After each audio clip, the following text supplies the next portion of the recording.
Hey there, everyone. Welcome back to 19th century U.S. history, and today we will be digging into the Progressive Era more in detail. We mentioned it a couple times just because all this era of the Gilded Age and industrialization and all the immigration, all that is tied together with the Progressive Era. But today we'll talk about it specifically, and we'll also get into talking about Theodore Roosevelt, who was the most interesting character to come out of this period, a larger than life personality, and one worth singling out a little bit. And so we'll do that toward the end. So we'll jump in here with the Progressive Era.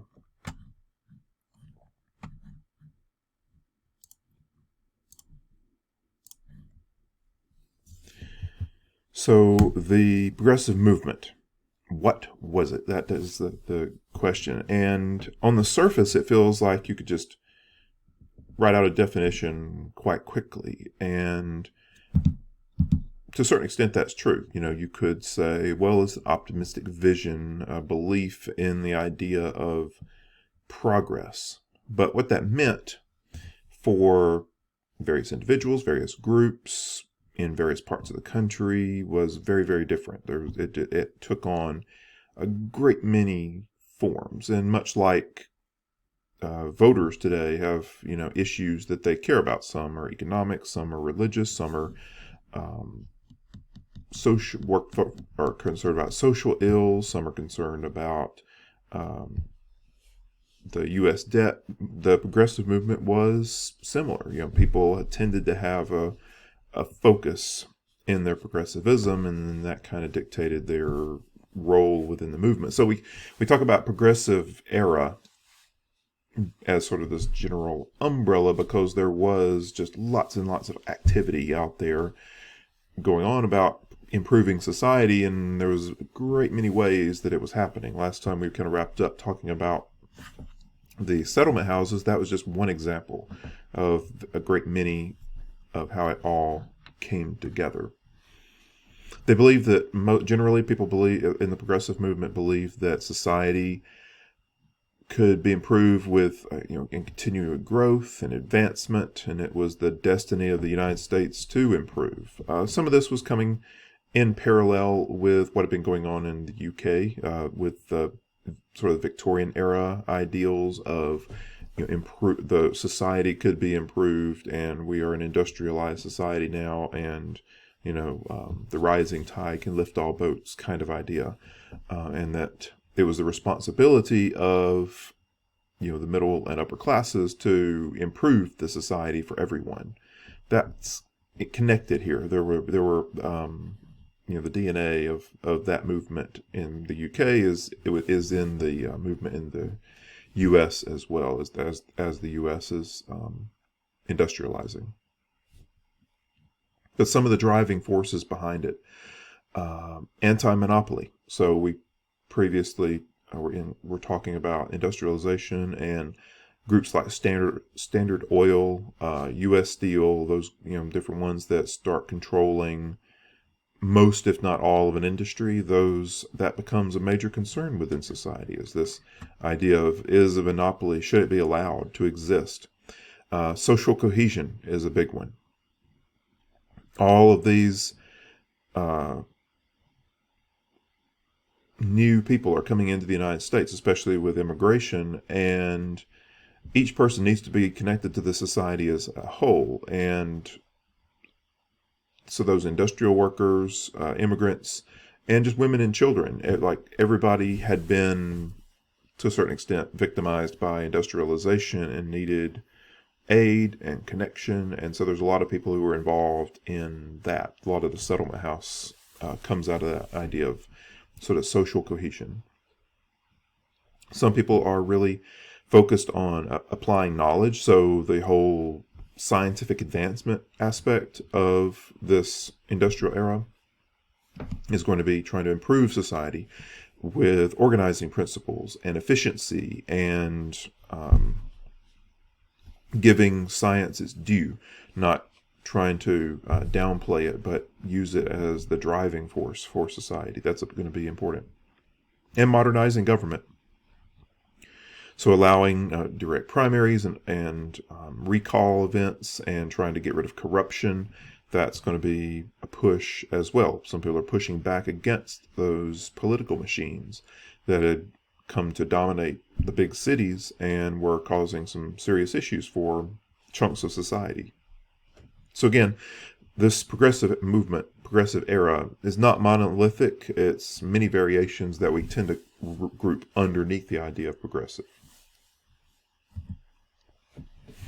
So we'll run through a few slides here. Most of them are text at the moment. It's just it's easier to work it that way.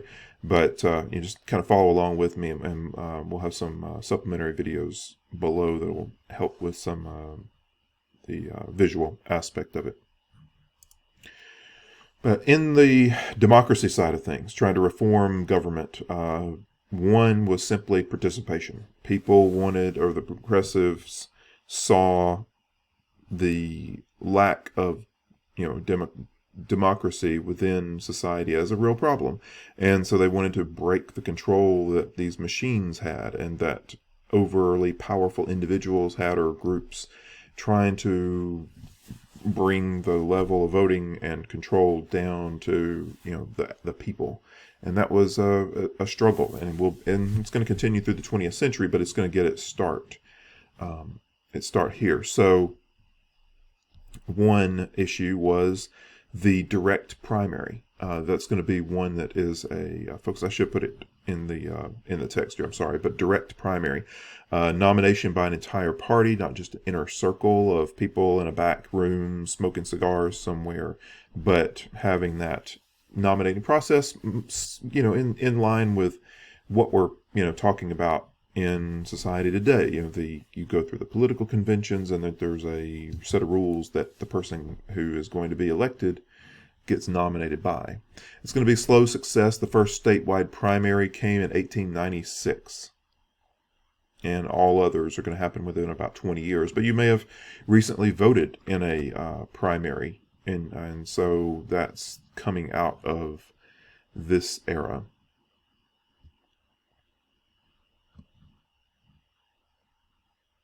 Another will be that voters should be able to enact laws and have referendums. So they should be able to propose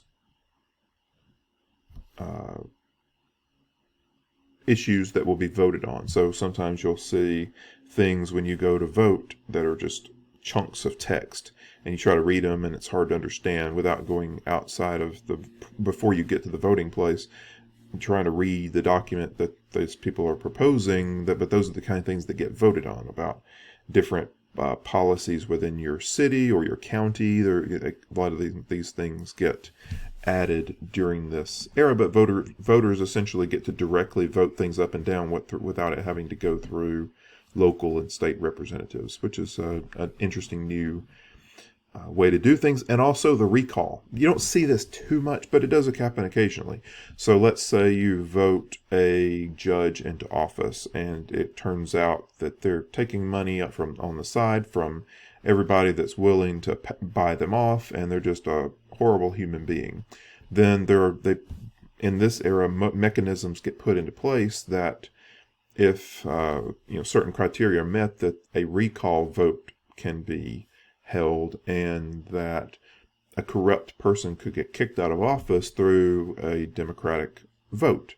And so that's another interesting mechanism to try to fight back against that level of corruption that had grown and become cancerous in a lot of cities.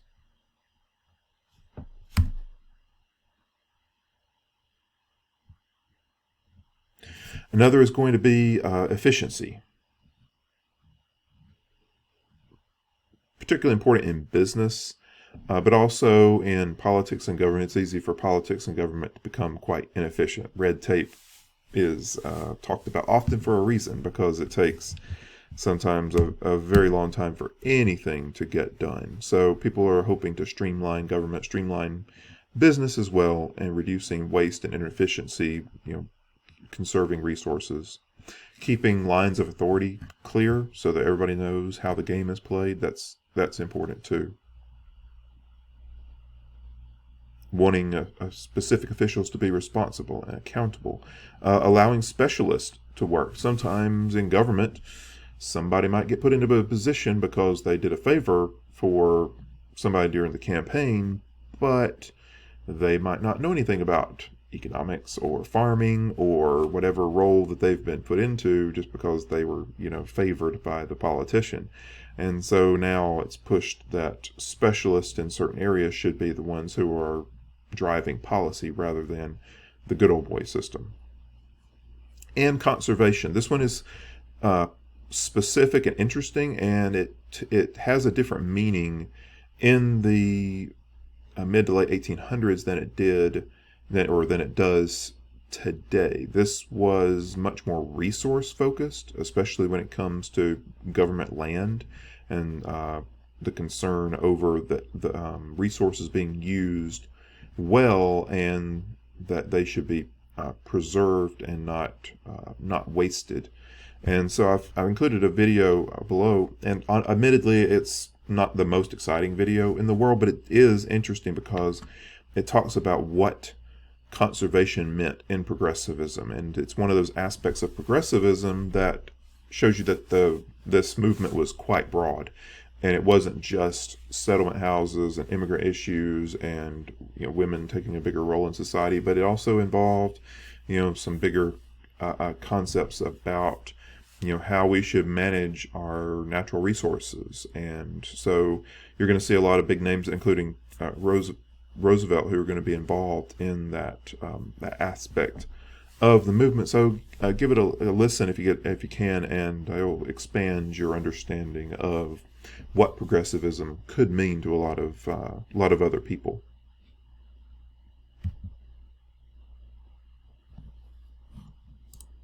And another big one that gets a lot of press. So if you're looking at what were people really concerned about during this progressive era, one was sort of the muckraking side of it. So the looking at the problems that have been created by this industrial world, or in specific industries as well, but the newspapers reporting that kind of thing about the meatpacking industry or whatever it might be.